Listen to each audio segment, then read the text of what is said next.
ಸಾಯಿಬಾಬಾರವರ ದರ್ಶನ ಪಡೆಯದೇ ಇದ್ದರೂ ಸಹ ಅವರ ಲೀಲೆಗಳನ್ನು ಓದಿ ನಾವು ಅದೇ ಸಂತೋಷವನ್ನು ಹೊಂದಬಹುದು ಎಂದು ತಿಳಿದು ನಾನು ಈ ಕಾರ್ಯದಲ್ಲಿ ಅನುವಾದೆ ಅಂತ ಹೇಳಿ ಹೇಮಂತ್ ಪಂತ್ರ ಹೇಳ್ತಾರೆ.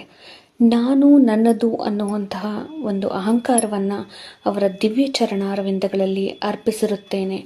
ಆದ್ದರಿಂದ ನನಗೆ ಈ ದಾರಿ ಬಹಳನೇ ಸುಗಮವಾಗಿದೆ ಅಂತ ಹೇಳಿ ಭಾವಿಸ್ತೇನೆ. ಅವರು ನನಗೆ ಇಹಪರಗಳೆರಡರಲ್ಲಿಯೂ ಸಂತೋಷವನ್ನು ದೊರಕಿಸಿ ಕೊಡ್ತಾರೆ ಅಂತ ಹೇಳಿ ನನ್ನ ಒಂದು ಅಚಲ ನಂಬಿಕೆ. ನಾನೇ ಸ್ವತಃ ಬಾಬಾರವರ ಅಪ್ಪಣೆಯನ್ನೇನು ಪಡೆಯಲಿಲ್ಲ.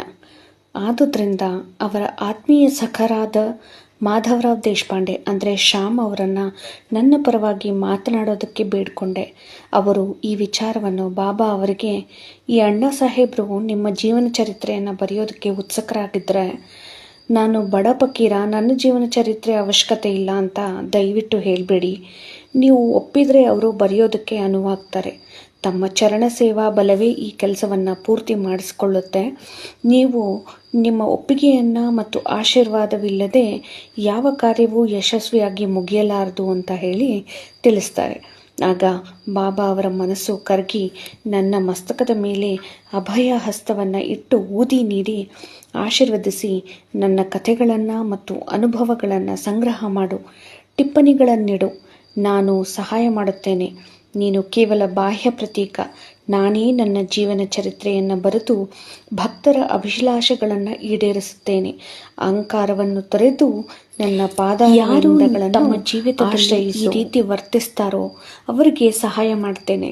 ಯಾವಾಗ ನೀನು ಅಹಂಕಾರವನ್ನು ತ್ಯಜಿಸ್ತೀಯೋ ಆಗ ನಾನು ನಿನ್ನ ಒಳಹೊಕ್ಕು ನನ್ನ ಜೀವನ ಚರಿತ್ರೆಯನ್ನು ಸ್ವತಃ ಬರೆಯುತ್ತೇನೆ. ನನ್ನ ಕಥೆ ಮತ್ತು ಉಪದೇಶಗಳನ್ನು ಕೇಳುವುದರಿಂದ ಭಕ್ತರ ಹೃದಯದಲ್ಲಿ ನಂಬಿಕೆ ಉಂಟಾಗುತ್ತೆ. ಆಗ ಅವರು ಸ್ವಾನುಭವ ಮತ್ತು ಪರಮಸುಖವನ್ನು ಹೊಂದುತ್ತಾರೆ. ಆದರೆ ತಮ್ಮದೇ ಆದ ರೀತಿಯನ್ನು ಪ್ರತಿಪಾದಿಸಬಾರದು. ಬೇರೆಯವರ ಸಲಹೆ ತಿರಸ್ಕರಿಸಬಾರ್ದು. ನ್ಯಾಯ ಅನ್ಯಾಯದ ತರ್ಕ ವಿಚಾರ ಮಾಡಕೂಡದು ಎಂದು ಹೇಳಿದರು. ಈಗ ನನಗೆ ಹೇಮಾಡ ಪಂಥ ಎಂಬ ಹೆಸರು ಹೇಗೆ ಬಂತು ಅಂತ ಹೇಳ್ತೇನೆ. ನಾನು ಕಾಕಾ ಸಾಹೇಬ್ ದೀಕ್ಷಿತ್ ಮತ್ತು ನಾನಾ ಸಾಹೇಬ್ ಚಾಂದೋರ್ಕರ್ ಬಹಳ ಆತ್ಮೀಯ ಸ್ನೇಹಿತರು. ಇವರು ನನ್ನನ್ನು ಶಿರಡಿಗೆ ಹೋಗಿ ಬಾಬಾ ಅವರ ದರ್ಶನ ಪಡೆದು ಬರುವಂತೆ ಒತ್ತಾಯಪಡಿಸಿದ್ರು. ನಾನು ಮಾತು ಕೊಟ್ಟೆನು, ಆದರೆ ಕಾರಣಾಂತರಗಳಿಂದ ಹೋಗೋಕ್ಕಾಗಲಿಲ್ಲ. ಲೋನಾವಾಲಾದಲ್ಲಿ ನನ್ನ ಸ್ನೇಹಿತರೊಬ್ಬರ ಮಗನಿಗೆ ಬಹಳನೇ ಕಾಯಿಲೆಯಾಗಿತ್ತು. ಯಾವ ಔಷಧಿಗಳಿಂದಲೂ ಪ್ರಯೋಜನ ಆಗಲಿಲ್ಲ. ಗುರುಗಳನ್ನು ಕರೆಯಿಸಿ ಅವರನ್ನು ಮಗನ ಹಾಸಿಗೆ ಬಳಿಯೇ ಕೂಡಿಸಿದ್ರು. ಆದುದರಿಂದಲೂ ಪ್ರಯೋಜನ ಆಗಲಿಲ್ಲ. ಇದನ್ನು ಕೇಳಿ ನನಗೆ ಗುರುವಿನ ಪ್ರಯೋಜನವಾದರೂ ಏನು? ಗುರುವಿನ ಸಹಾಯದಿಂದ ಏನೊಂದು ಸಾಧ್ಯವಾಗದೇ ಇದ್ದರೆ ನಾನು ಶಿರಡಿಗೆ ಏಕೆ ಹೋಗಬೇಕು ಅಂತ ಅನ್ಸೋಕ್ಕೆ ಶುರುವಾಯಿತು. ಈ ರೀತಿ ಯೋಚಿಸ್ತಾ ನಾನು ಶಿರಡಿ ಪ್ರಯಾಣವನ್ನು ಮುಂದೂಡಿದೆ. ಆದರೆ ಅನಿವಾರ್ಯವಾದದ್ದು ಆಗಲೇಬೇಕು. ನನ್ನ ವಿಷಯದಲ್ಲಿಯೂ ಸಹ ಈ ರೀತಿಯಾಯಿತು. ಪ್ರಾಂತಾಧಿಕಾರಿಯಾದಂತಹ ನಾನಾ ಸಾಹೇಬರು ಬಾಸಿನ್ನಿಗೆ ಪ್ರಯಾಣ ಬೆಳೆಸಿದ್ದರು. ಠಾಣಾದಿಂದ ದಾದರಿಗೆ ಬಂದು ಬಾಸಿನ್ ಗಾಡಿಗೆ ಕಾಯುತ್ತಾ ಇದ್ದರು. ಅಷ್ಟರಲ್ಲಿ ಬಾಂದ್ರಾಗೆ ಹೋಗುವ ಲೋಕಲ್ ಬಂದಿತ್ತು.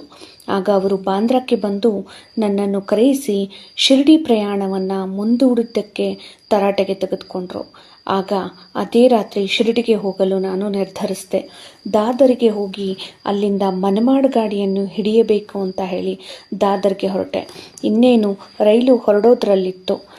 ಆಗ ಓರ್ವ ಮಹಮ್ಮದೀಯನು ನಮ್ಮ ಗಾಡಿಗೆ ಬಂದು ನನ್ನ ಸಾಮಾನು ಮುಂತಾದವುಗಳನ್ನು ನೋಡಿ, ಎಲ್ಲಿಗೆ ಪ್ರಯಾಣ ಅಂತ ಕೇಳ್ತಾನೆ. ಶಿರಡಿಗೆ ಅಂತ ಹೇಳಿ ಉತ್ತರಿಸಿದಾಗ ಅವನು, ನೀವು ಸೀದಾ ಬೋರಿ ಬಂದರ್ಗೆ ಹೋಗಿ ಅಲ್ಲಿಂದ ಮನ್ಮಾಡ್ ಮೇಲ್ ಹಿಡೀರಿ, ದಾದರ್ನಲ್ಲಿ ಇಳಿಬೇಡಿ, ಅಲ್ಲಿ ಮನ್ಮಾಡ್ ಮೇಲ್ ನಿಲ್ಲೋದಿಲ್ಲ ಅಂತ ಹೇಳ್ತಾನೆ. ಈ ಘಟನೆ ನಡೆದೇ ಇದ್ದರೆ ನನ್ನ ಅಭಿಲಾಷೆ ಪ್ರಕಾರ ನಾನು ಮರುದಿನ ಶಿರಡಿಯನ್ನು ತಲುಪೋಕ್ಕೆ ಆಗ್ತಾನೇ ಇರಲಿಲ್ಲ.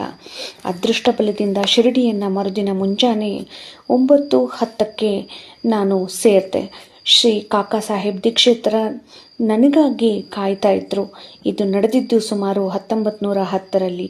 ಆಗ ಶಿರಡಿಯಲ್ಲಿ ಯಾತ್ರಿಕರಿಗೆ ತಂಗೋಕೆ ಇದ್ದಿದ್ದು ಧರ್ಮಶಾಲೆ ಎಂದರೆ ಸಾಠೇವಾಡ ಒಂದೇ. ಬಂದ ತಕ್ಷಣವೇ ಬಾಬಾ ಅವರ ದರ್ಶನವನ್ನು ಪಡಿಬೇಕು ಅಂತ ಮನಸ್ಸು ಹಾತೊರಿತಾ ಇತ್ತು.